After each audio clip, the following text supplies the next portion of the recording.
Dobar dan, dobrodošli na treći Sarajevski Antifest i na ovu prvu u nizu diskusija, rasprava, okruglih stolova koje ćemo slušati i na kojima ćemo prisustvovati u ova 2 dana.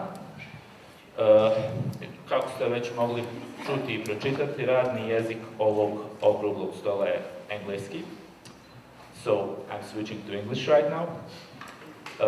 Our guest today and head of this particular roundtable, in whose company we are opening this set of discussions, roundtables and lectures at the third Antifest, is Vermeersch. Welcome, Peter.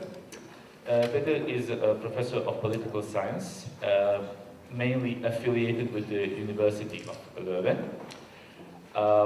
Also a poet and a member of the poetry collective.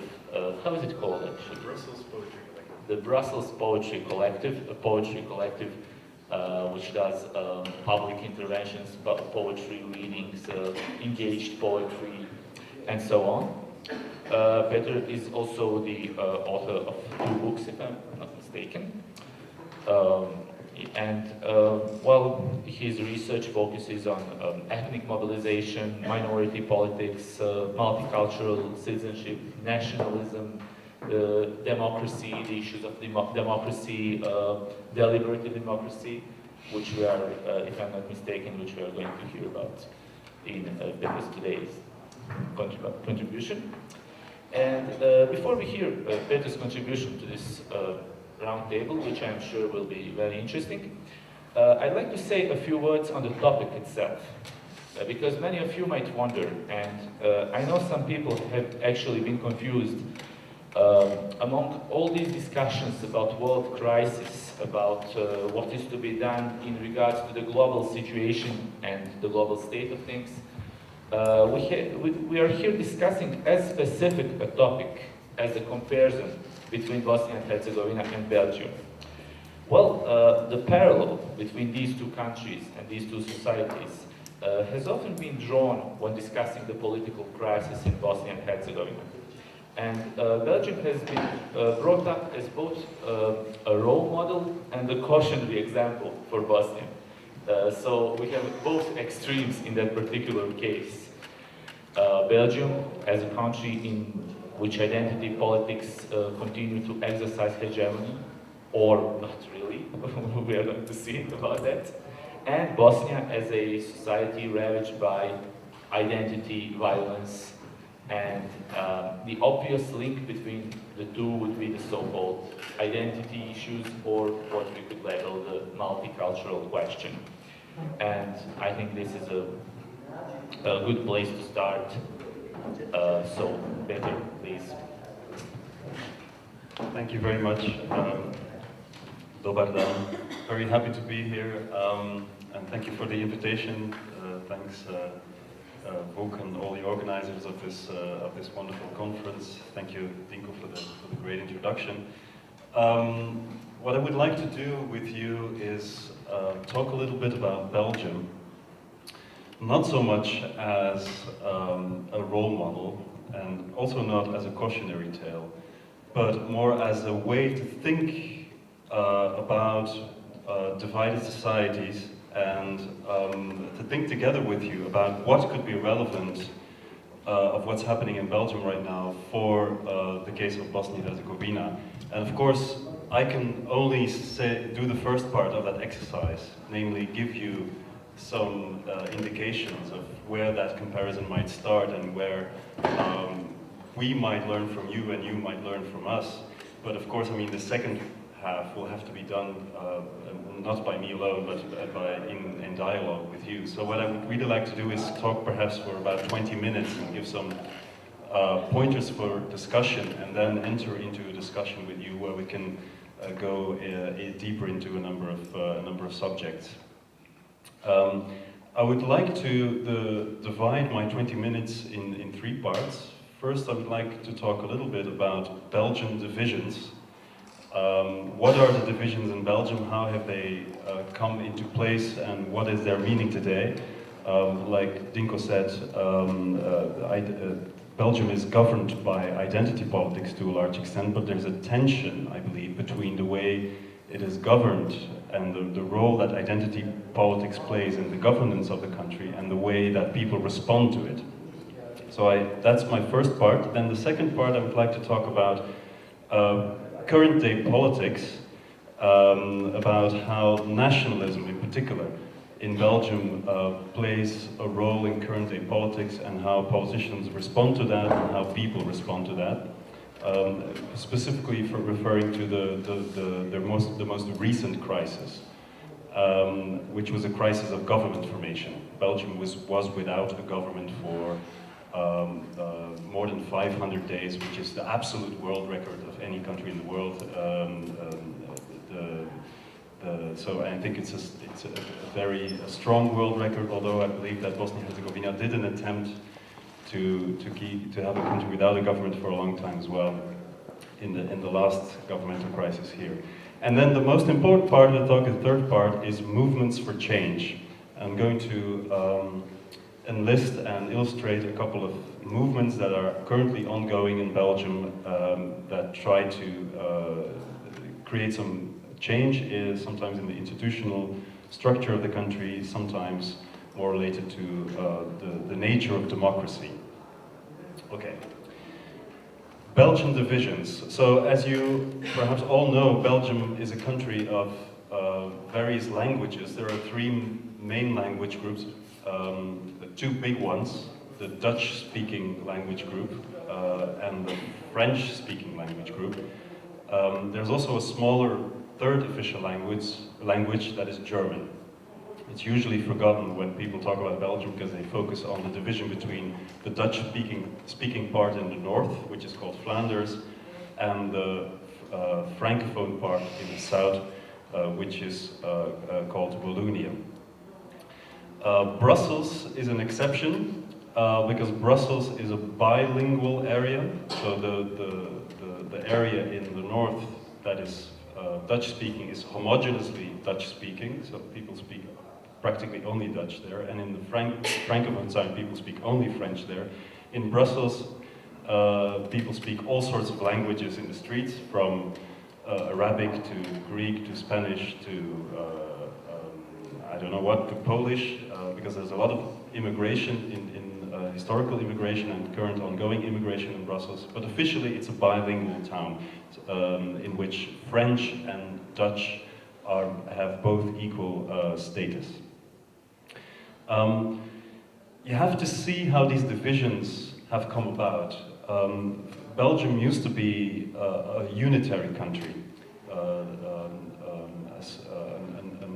monarchy. It's still a parliamentary monarchy today, although the monarch doesn't have a lot of power these days.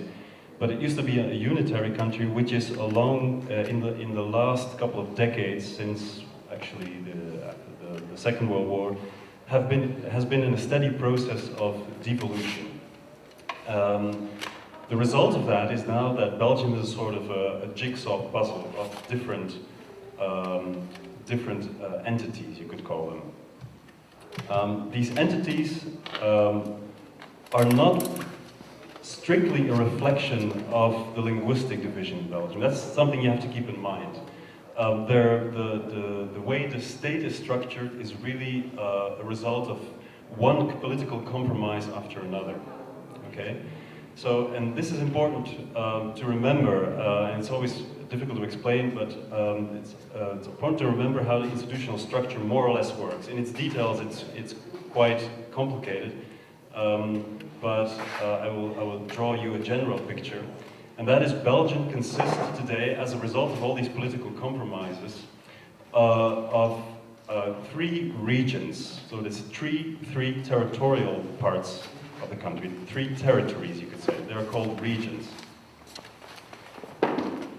The Flemish region, which is in the north, the Walloon region, which is in the south, and the Brussels capital region. So these are three regions, okay?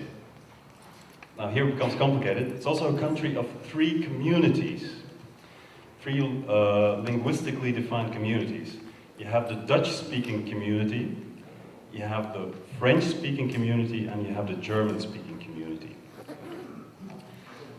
What does that mean in practice? It means that in terms of policy, the types of policies that our particular governments, all these entities, so the regions and the communities have their own governmental structure.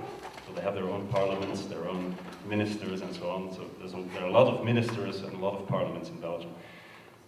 What does it mean in practice? All policy issues that have to do with territory, from infrastructure, building roads, like agriculture policy and so on, there are the competencies of the regional governments in the Flemish area, in the Walloon area, and in the Brussels capital region. Now, everything that has to do not with territory, but with people, like education, for example, that is a community matter. So that's in the hands of the community governments, and the community governments are, as I said, the Flemish community government, the Francophone community government, and the German-speaking community government. The important thing is Brussels. In Brussels, that's a separate region, but it's not a separate community. There's no Brussels community, if you can still follow, right? So the Flemish community is responsible for education, for example, in Brussels, and the Francophone community is responsible for education in Brussels too. So you have two different education systems in Brussels. Two types of schools, and they have different funding because the funding comes from different parts of the country. And in practice, we can talk about that later, the result of that is that one education network in Brussels is rich, because it has funding from the Flemish region, which is a Flemish community, which is a richer part of Belgium, and the other, the Francophone network of education in Brussels, is poorer and French-speaking, and bigger, and that causes all sorts of tensions. So I think the most important part of these divisions is that you remember that it's institutionally, that these divisions are institutionally cemented. They're not the result purely of tensions between populations, although there are movements, nationalist movements in the Flemish part, mainly, who have lobbied in the course of the last few decades for cementing these divisions in the institutional framework of Belgium.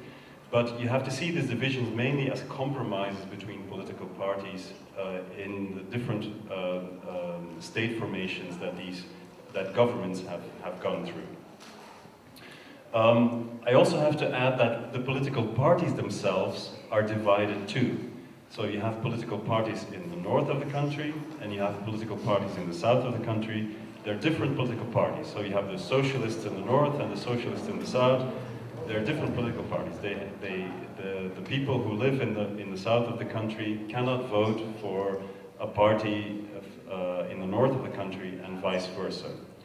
In practice, this means that the prime minister of the country is only elected in one part of the country. Okay? Okay, these are sort of the general, the basic things you have to keep in mind when we're talking about Belgium. So institutionally, a very divided country as a result of political compromises, consisting of various community and regional governments, and above that, as a sort of an umbrella, you have a federal government. There's also a federal government. The federal government is responsible for things like foreign affairs and so on. So a couple of overarching policy matters. Okay, that's the background. Let's talk now about the politics. What happens with politics in a landscape like that? As you can imagine, a divided landscape, a divided institutional landscape, produces politics of division. Now, for a long time, this wasn't such a big issue. Plus, political parties had their stable electoral basis. In the 1960s, they had the stable electoral basis, in the 1970s, and so on. For example, the Christian Democrats in Belgium, very big party traditionally, they had sort of a stable electorate, which there were all sorts of Catholic organizations, the Catholic Youth Organization, for example, the Catholic Social Welfare Organization, Catholic trade unions, and so on. So all these people would sort of automatically vote for the Christian Democrats. Same thing for the Socialists, same thing for the Liberal Party, and so on. So you had a rather stable political landscape. But that has changed in, let's say, the last 2 decades quite radically. I think there are 2 important changes. People have started to lose their identity as part of a specific political family. So they are more now voting for persons, for politicians they like personally, and not so much anymore because they traditionally vote for a party or their family votes for a party, so they are shopping more across political parties. That's one change. And the second change is in the north of the country, you have a new political power which has surprised all of the parties in the political spectrum, and that is the extreme right. The extreme right-wing party, which is a populist party, very anti-immigrant, basically a racist party, has since the early 1990s attracted more and more votes. And the other parties have asked why, and they haven't come up with a good answer to that. The answer the response they sort of had was trying to keep to a politics or an ideology, if you might call it still that, of the middle. So all these other parties, the Socialists, the Christian Democrats, their programs are becoming more and more similar. At the same time, they keep on trying to chase the voters, and the political landscape is very volatile. In that context, when parties don't have a stable electorate, when the extreme right mobilizes on themes of populist themes, on immigration, on racism, and so on, in that context, suddenly new politicians with an ability to mobilize because they're good in the media and television, and are not so concerned with the traditional ideologies, these politicians can sometimes make a huge difference in the way the political game is being played. Now that is what has happened in 2010. In June 2010, we suddenly see in Belgium a so-called moderate nationalist political party in Flanders, in the north of the country. A party that mobilizes for the independence of the Flemish part of the country. And these moderate nationalists, they have a leader which is a rhetorically very skilled politician, who is very good in interacting with the media, who is sort of very opportunistic in his ideological preferences, although there's a sort of consistent right-wing sort of neoliberal ideology underneath everything what he says. But that's not the important part of his political campaign. The most important part of his political campaign is sort of hollow slogan of more independence and ultimately independence, total independence, so more autonomy and at the end of the day, total independence for Flanders. Nationalism, that Flemish nationalism, turns out to be, in 2010, like the magical formula to attract voters. It seems that voters don't really know which party they have to elect for in this very complex landscape and this changing, fluid party competition, game of party competition. And there's one politician, this moderate nationalist, come with a very simple story that seems to be, for a lot of people, a great way, something to support. So instead of the somewhat vague story of the politics of the middle, you don't get some sort of ideologicalization of particular ideologies, you get nationalism, and a lot of voters in the north of the country vote for that. The problem is in 2010 that in the south of the country, a lot of people voted for the socialists, who actually want the opposite of what the Flemish nationalists wanted. They wanted the unification of the country and and he wanted to make the federal level again stronger. Okay, the Nationalist Party obviously wants to make the federal state weaker in the first place, and then wants to eventually dissolve the state into 2 or maybe 3 parts. So there you sit, and Belgium is the federal level. The federal government has to be formed on the basis of a coalition government. The election results of 2010 were that in the Francophone part of the country, you had a massive victory of the socialists who wanted a more unitary state, and in the north of the country, you have a Flemish nationalist party that wants to dissolve the state. How are you going to make a federal government, a coalition government, with those 2 parties around the table? The answer is, you won't be able to form a government. And that's what happened in Belgium since June 2010 until the end of December of 2011. For that whole period, Belgium was without a government. And in the end, the Francophone socialists formed a government with all sorts of compromises and tricks and so on, without the Flemish nationalists, which is a big mobilizing tool now for the Flemish nationalists, because they say, a lot of people voted for us in these 2010 elections, and we haven't been included in the federal government. So we will use that in the next elections to mobilize even more people to vote for us. Okay, now the third part. I hope you can still follow. The third part, movements for change. I think that's the most important part. What do you do when you have a situation like that? Some people, mainly youth movements, have done some, what I would call, straightforward, simple protests during the period of government formation, when there was no federal government. They say, like, Belgium like this doesn't really work anymore. We have to go onto the streets and, you know, march and protest. And some of these protests were done in a very funny way. I remember in my university town there was a big pillow fight on the main square between French-speaking students and Flemish-speaking students. Big pillow fight showing that we can get along, something like that. Because a lot of the rhetoric was, we were never one country, we will never get along, we have to purify our Flanders and so on. And once we are an independent Flanders, then we also purify it from our immigrants and so on. That was sort of underneath the nationalist rhetoric. So a lot of student movements came out and say, like, this is total, this is language you want to show the absurdity of it.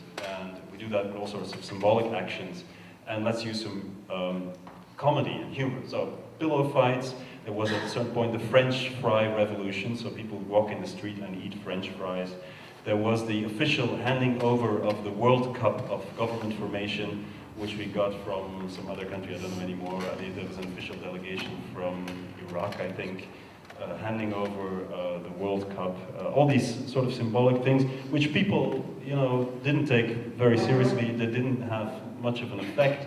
I think the beauty of them, of these protests were really mostly on the symbolic side, that people showed, look, there is a big gap between the institutional structure of Belgium and the political world, the world of party politics. There's a big difference between that realm and the realm of ordinary life, where people think about a lot of other things, are concerned about other things as well. They're not concerned about the difference between language groups, they're concerned about their jobs, they're concerned about their education, and so on. So a number of people wanted to go further than just symbolic interventions. And I'm going to mention two important movements, I think, which could be inspiring, or from which we also could learn, because there are advantages and disadvantages related to them. One movement is very simply an a movement driven by intellectuals. It's a small group of people who in all ways try to push forward a very particular change in the institutional setup of the country. And their idea is, if you change one thing, you might create another dynamic. And once you create another dynamic in the institutional world, the politics will follow and people will support it. What is their idea? Well, very simple. We are going to introduce a country-wide electoral district, which it's a bit odd if you tell that to other people that it doesn't exist. It doesn't exist at this point. So, as I said, when you live in the south of the country, the most powerful party in the country comes by accident, is a country from the north, you will not be able to vote, and the prime minister comes from that party, you will not be able to vote in the next elections for that prime minister, or you will not be able to vote against that prime minister, for example. You just have to accept the fact that there is a prime minister from another party, from the other side of the country. So it means that politicians only have to mobilize in one part of the country. So if you are a Flemish politician, you don't have to mobilize the francophones and vice versa. And of course, you speak to your own audience. Your tendency then will be, as a politician, to blame the other part of the country because that's the most easy thing to do. Now, if you lobby for this particular institutional change, you say you want an electoral district, then you will make it possible for people throughout the whole country to vote for a number of politicians, maybe not all politicians, for a number of politicians on the national level, on the countrywide level. So that's one movement. If you have questions about that, I can talk a little bit more about their success so far and their lack of success so far. They haven't been successful, though. The idea is gaining ground, so it might one day be part of a compromise in the next state reform. The second movement I want to talk about is a broader movement. It's also driven by a smaller group, but it wants to be more generous to a larger audience. And this is a movement for democratic renewal. Now, the basis of this new movement is that the political crisis, or this particular group has made the analysis that the political crisis in Belgium is not so much a crisis of the country as such, of the institutional structure of the country necessarily, or of party politics, of the party politics purely and only of the Belgian context. This group claims that, in fact, what we see in Belgium is a symptom of a larger problem, and a symptom of the problem, more particularly of the limits and the malfunctioning of representative democracy, of the classic world of representative democracy. Their analysis is really based, or I should say our analysis, because I'm one of the people behind this movement, is that for a lot of people, when they go voting, they feel they have to enter a very limiting realm, a limiting world. They have to go into a voting booth. They have to point out which politician, which political party they vote for. But they cannot write on the ballot, look, I vote for this politician for this and this reason, and not for this and this reason. Okay? So in elections, what you typically have is that politicians get a number of votes, and then they reinterpret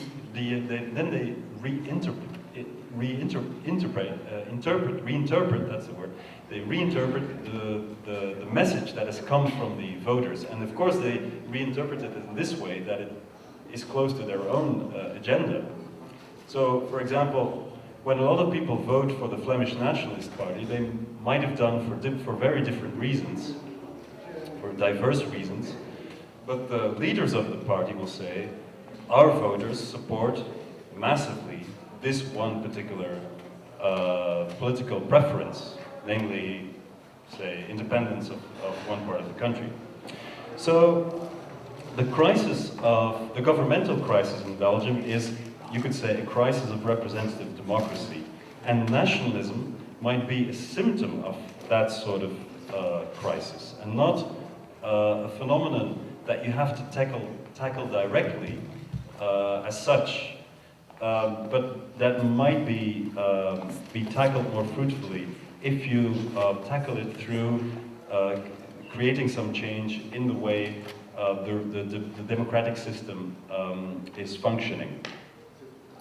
In reality, you might, I think this this rings a bell with many people in Belgium if you talk about it this way. Because a lot of people say, yes, the Flemish nationalists in Flanders have been supported by a lot of people, but actually if you talk about with people about their daily lives and their daily concerns, nationalism is not on their top list of concerns.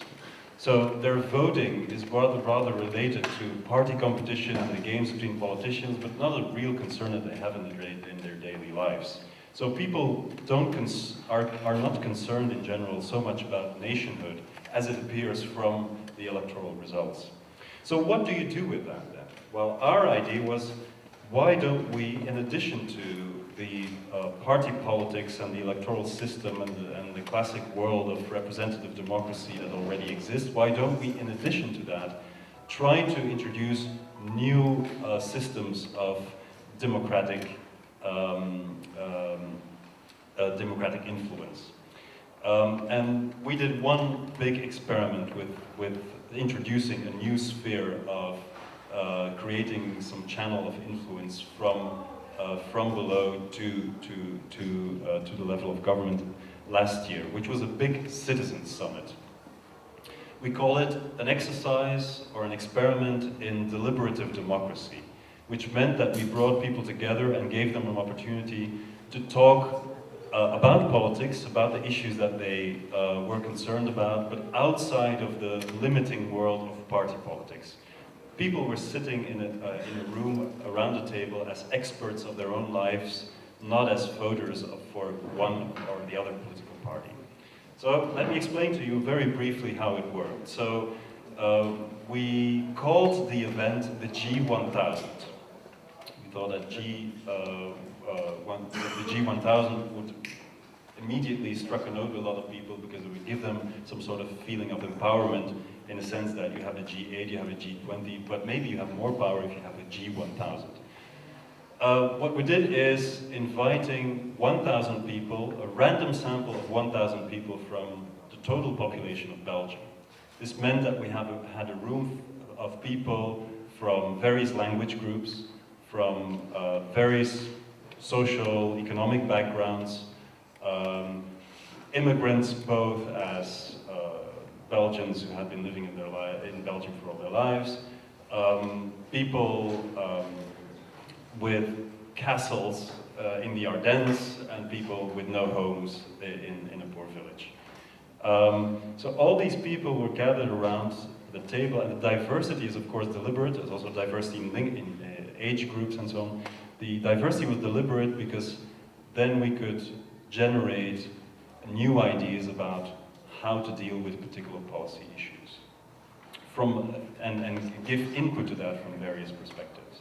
So we brought these people together for one day, and they sat in the room in tables of 10, and they discussed a number of topics. Now, since this was an experiment in deliberative democracy, and we wanted to set an example, we didn't want to talk about everything and nothing during that day, so we wanted a select number of issues.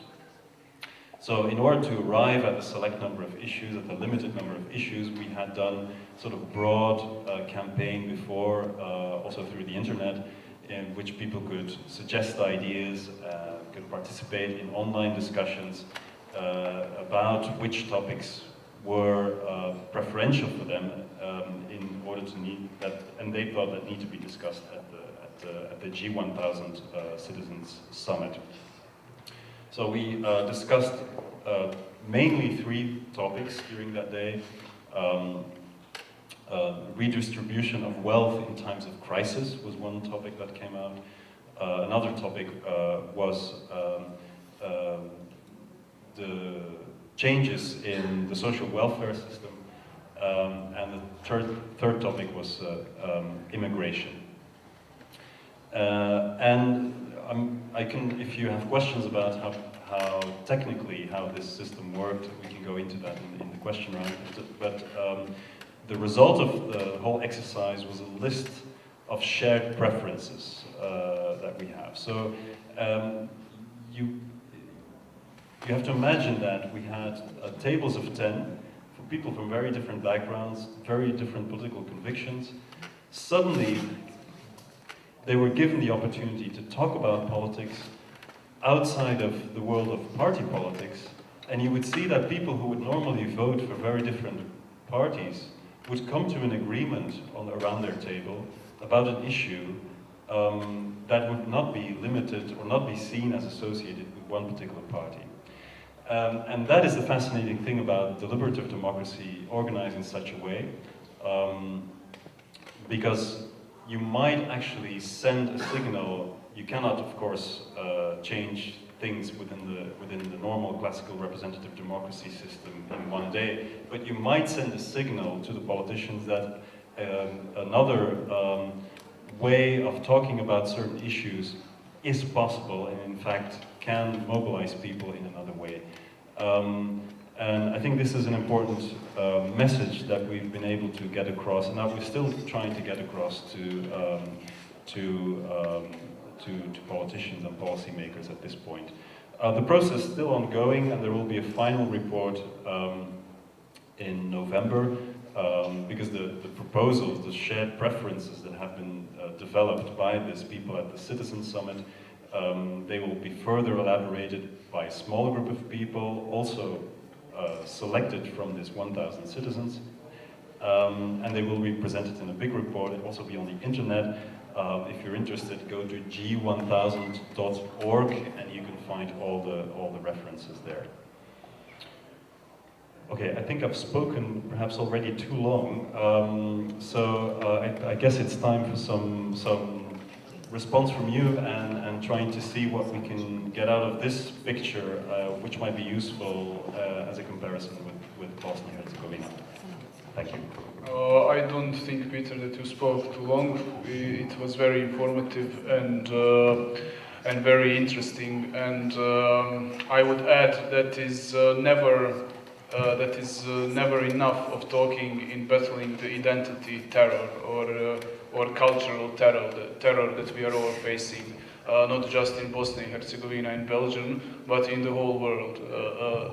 Putting the identities, different identities, national or any other kind of identity, before the main and truthful class identity and fighting for your own economical rights. Yes, I would first further this discussion in the front of discussing the very nature of multiculturalism. Multiculturalism is something which was imposed to us as something which is let us say, which is very politically acceptable, modern, and so on. But in fact, we just, with multiculturalism, we just ended in the different ghettos. As we can see, the result is the same in the so-called developed world and here in the periphery of capitalism. Okay, manifestations are different, but we can also see that that the people and that intelligence of people goes against this silly model, which became silly even in 19th century, and not to speak today. So I would like, of course, that we discuss in this direction, and of course every question to Peter is also more than acceptable. Thank you.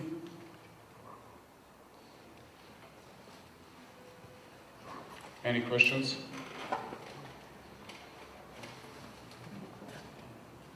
Come on, really, this should be really important discussions. Okay, thank you. Hello, good to see you again. You talked about the G1000, and I was wondering. I think it should be who wants to skip to come to sit to this chair, because we have a problem with the microphone, and that is easier because the people see you then speaking, and that's really. Thank you. Yeah, I was wondering, when you held the G1000, did you have problems with disenfranchisement of certain groups? As you said, you had 10 people sitting at one table, but did you have like, okay, obviously you had some racists, you had some, I don't know, whatever, but did you have people whose opinion just got swallowed into the majority opinion, who disagreed with the Jew? Yeah, I understand your question. Were some people marginalized and mad at us because they were marginalized? Yes, exactly. Well, of course, you know, not everyone's opinion is visible in the final result, but here the process is very important. What happens is, I think it's a psychological process. What happens if people go to the voting booth, they vote for a political party, and that's it, they go home, and either they don't talk about politics, or they talk about politics in their family, with their family, and they remain very stubborn with their ideas and defend their ideas and so on. Here the difference is that people enter into a process of deliberation, and they sit together for one day. What happens at these, what I could observe around these tables, is that people start to identify with one another around tables. So at a certain point they would say, I don't agree with all of the things that have been said around our table, but we've gone through a process, and this is the result of our discussion, and it's our result of our table. And we're very proud of that, and we want to show it. So the results of the table discussions were projected on the big screen, and then people could, in the end, individually also vote for particular proposals in order to have a shared preference list. Yeah? So that's how it technically worked. So people also had the vote in the end, so they could vote against what their table had come up with as a final answer to this. So that gave them an opportunity for dissent, so to speak. But my impression really is that something psychologically happened within these groups that was that for people was sort of liberating, and which created also the possibility for changing opinions. I think that's very crucial. This is something which you don't have so much in, I believe, in classic political campaigning and in debates between politicians and so on. People will go in the trenches of their own opinion, and they will sit there, and the more the debate becomes polarized, the more they will stick to their own opinion. Here in a deliberative context, this is not happening so much. People are suddenly becoming much more open, and they're willing to change their opinion. And you should have seen, I mean, this was unexpected. On the day itself, by the end of the day, the whole room was in a standing ovation for the whole process. So people, the warmth in the room was really tangible. People were really happy that other people had listened to their story, and even if it didn't reflect or wasn't apparent in the top shared preferences yet, they had a feeling that they had been able to communicate with other people in a constructive way about their ideas. And of course you could say, well, this is of course maybe a little bit too little, and in that way we won't change society radically, and we need more rapid change, more radical change and so on, and I agree with that.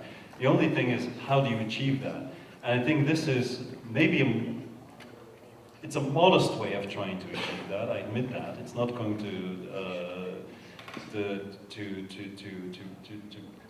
radically change the constitutional outlook of Belgium in one day. But I think it's a fruitful way to create some change, not only in the way the country is governed, but also in the way people think about their own power in the system. So they might become empowered, and they go out of the setting, out of the deliberative setting, and maybe they are inspired and they think, well, maybe we could do something. In fact, we can do something in our municipality, which would perhaps be meaningful in changing something, rather than only going to vote and then let things run their own way. So I can't give you a simple answer to the question of marginalization, but the thing is that what I saw is that the marginalization that might have happened during a citizen summit like that has a total different effect on people than the marginalization that happens when you have elections, when people feel they are with a minority party and feel very defeated and depressed, or they radicalize, and so on. Okay, are there any questions for Peter? Yes, thank you. Please, come.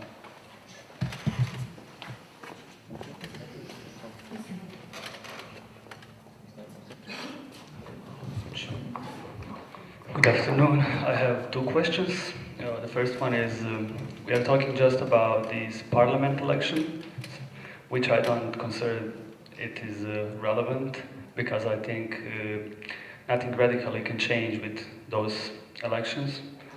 The first question is, do you have, or do you know for some groups, leftist groups, radical, which can, which can go to streets and maybe which can say to people on both territory of Belgium, like stop with nationalism, that's just the product of capitalism, let's get united and change some radically.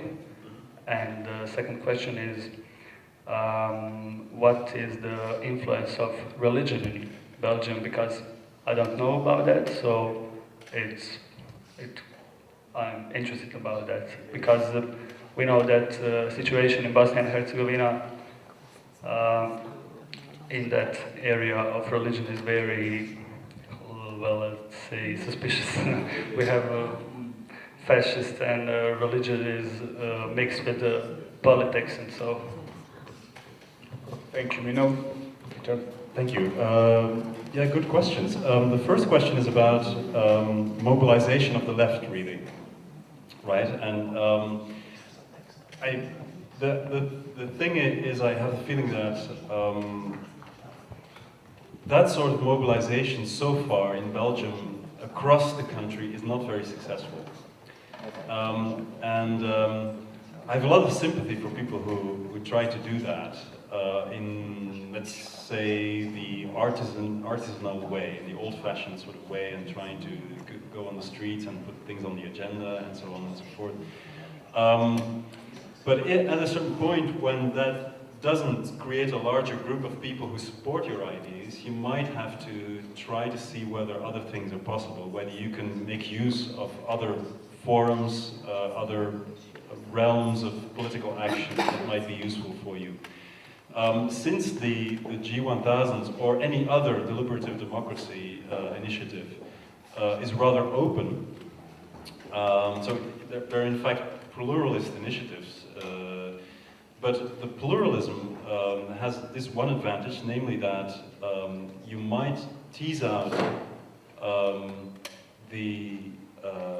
those people in society. You might get response from those people in society who are not thinking about themselves as left-wing or as, let's say left-wing, but do have actually ideas that support the left-wing agenda.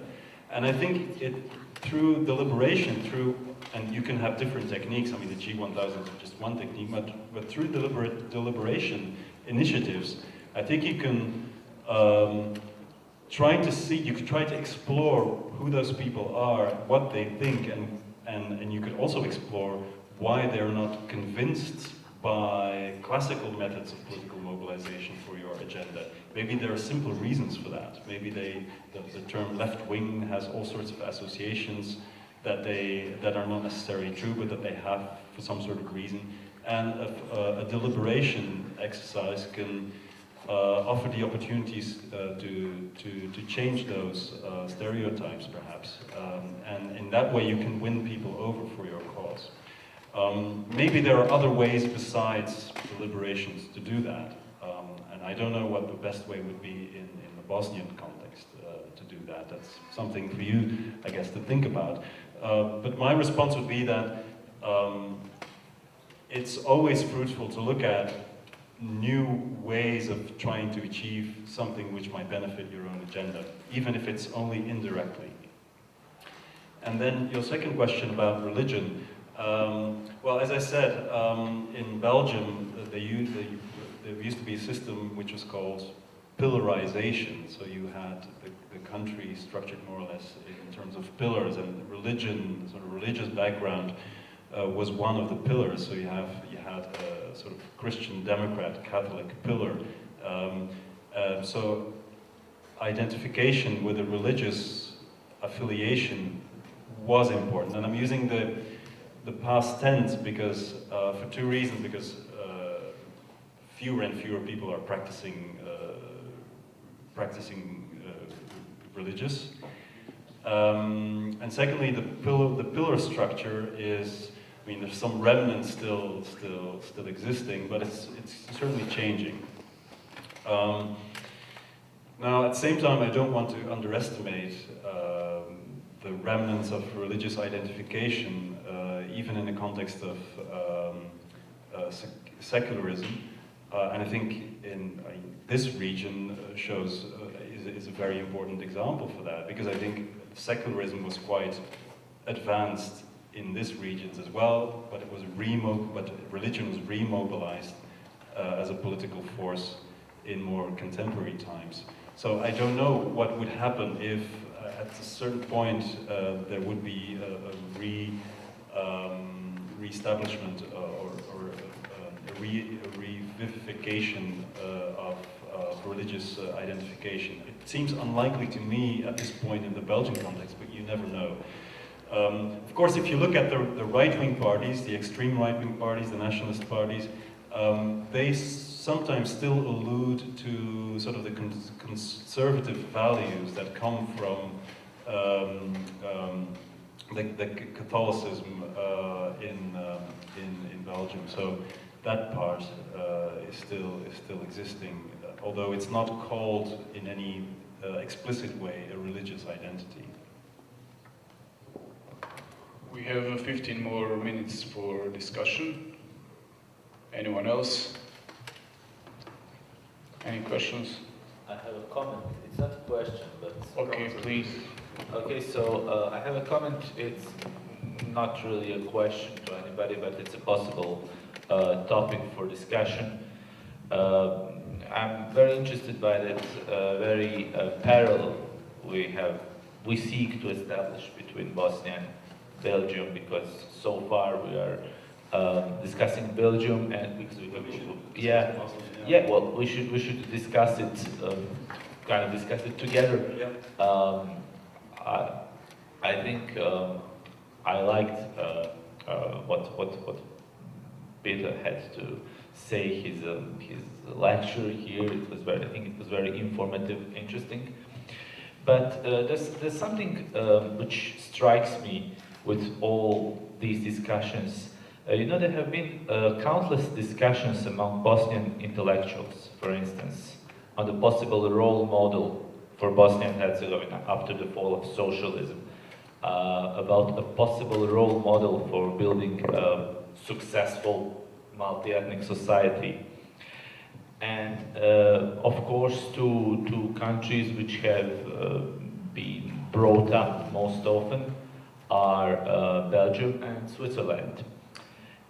But one comparison is suspiciously absent, and that is Yugoslavia.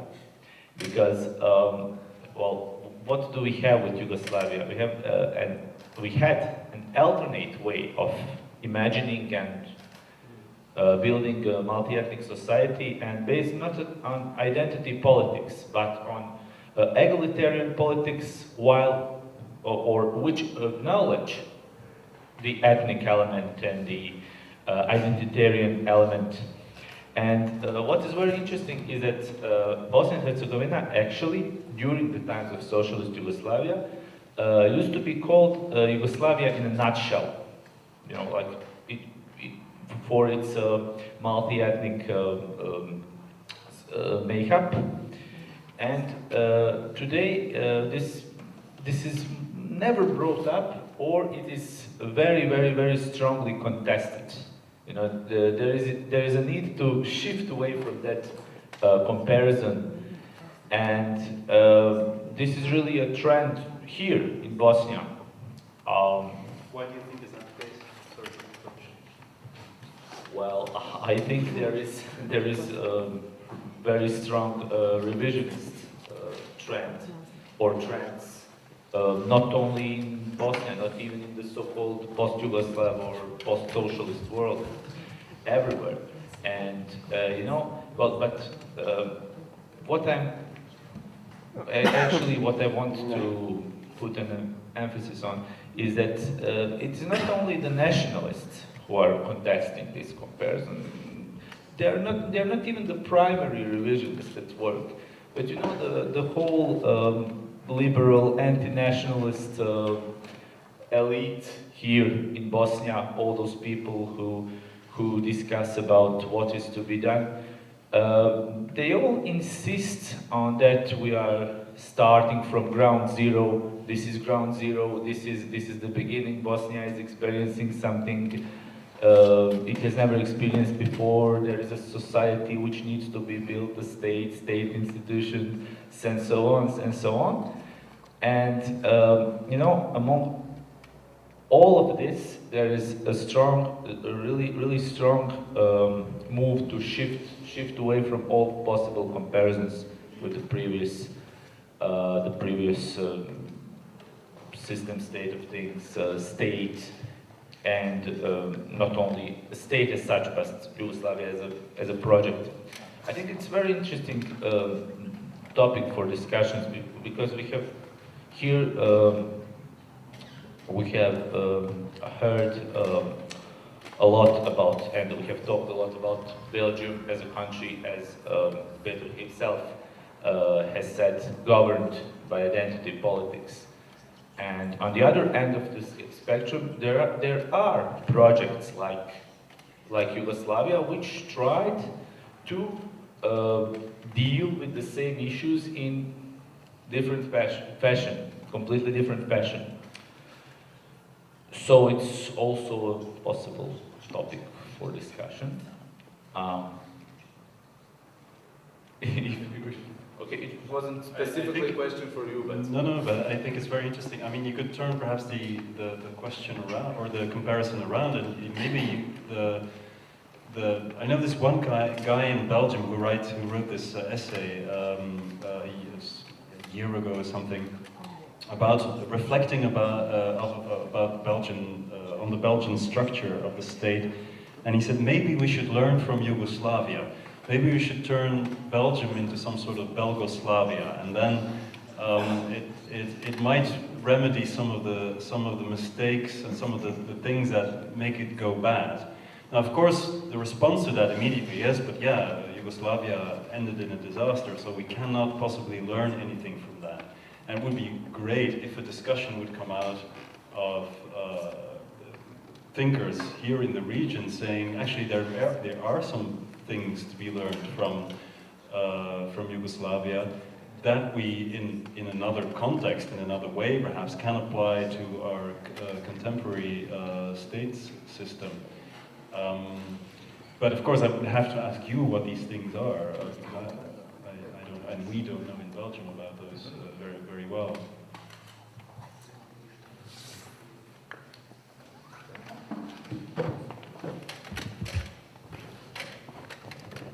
Maybe you can sit in front. No. So I will try to be as brief as I can. So you spoke about the shift in the whole Belgian political spectrum in the 90s and during the last elections and so forth. Yeah. But my question is that in one moment you mentioned re-ideologization of ideology. Yeah. So what would you depict as the ideology before the 90s and the ideology today? So which ideology was actually re-ideologized in order to get the nationalism? Because you said as a product of that re-ideologization that you have a nationalism.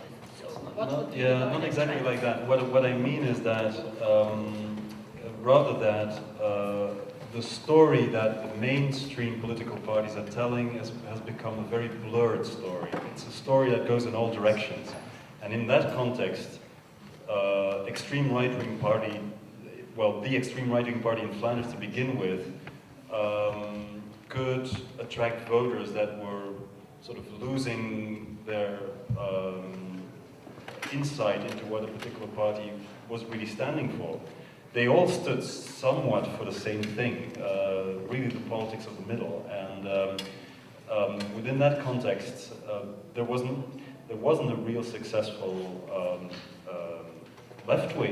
clear left-wing answer to that. I think that was really a problem at the time, you know, and that was a problem of just not having the people in place presenting that sort of right-wing alternative.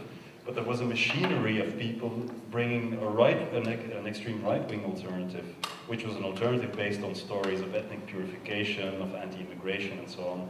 And they managed to attract quite a number of votes. Actually, if you look at, there's been studies on this. Who voted for the extreme right in Flanders in the 1990s? And why suddenly they came from like 1% of the vote to, at a certain point in Flanders, 25% of the vote. How did they rose so quickly? Where did these voters come from? And it came mostly from the social democrats. So there were maybe I said it wrongly, but that's what I meant in any case.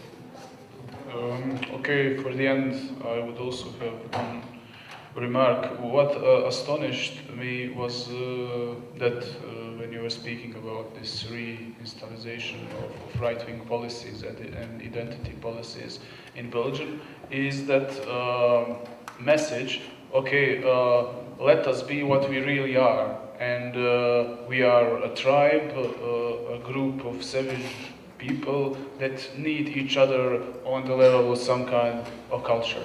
And but that is the main message of any right-wing policy, even liberals, because also liberals, speaking according to the liberal policies in every aspect of life, but again, they are considering human being to be naturally evil and weak, and that has a need for control, or some kind of controlled society from the bourgeoisie or the elite. And I would say so that we have the same thing here in Bosnia. Yes, we have so-called anti-nationalists and left liberals, but they are basically saying the same right-wing message. We need to be some kind of populace, some kind of tribe, some kind of nation. And that is what is repeating and repeating and repeating again. And that's, I wouldn't say so that left liberalism or that kind of social democracy, and I would say so that is the clear evidence why it's not like that, because we also had it in ex-Yugoslavia, so-called communists becoming the purest nationalists and national ideologists. Because it doesn't go that way. You cannot fight that evil with compromising with it, and at any level, I would say so. And we have 5 more minutes, so is there any questions for Peter? Because I really think we should use his presence more. If not, I will ask you the question, because I have many questions about Bosnia, of course. That would be even better. My question to you is, I think you're all thinking about strategies on how to deal with nationalist politics, I imagine, or identity politics, whatever you want to call it, in the Bosnian context. What are your views of useful strategies and not useful strategies? What do you think is working and what do you think is not working at all? Are there possibilities to go beyond? Have you seen examples of actions, of mobilizations that you think, well, this is bringing people together on another basis, and this works? Apart from your fantastic organization, of course, that's already one example of how it could be done. But I mean, what is inspiring for you? I would really love to hear that. Anyone to answer? Oh, come on, don't be shy. Who wants to answer? Who wants to answer? Anybody? Anybody? Then I will go home very depressed. Anybody? Come on. Nobody will eat you.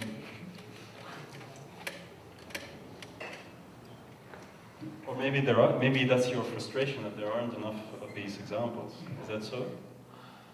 Is that indeed the case?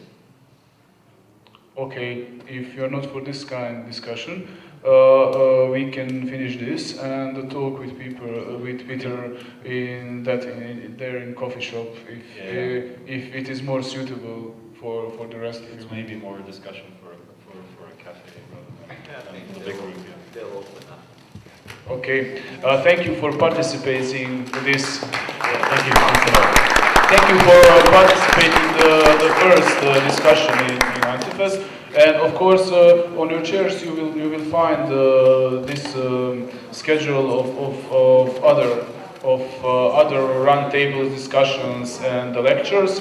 And please, I would like to see you today on the furthering lectures. Thank you very much.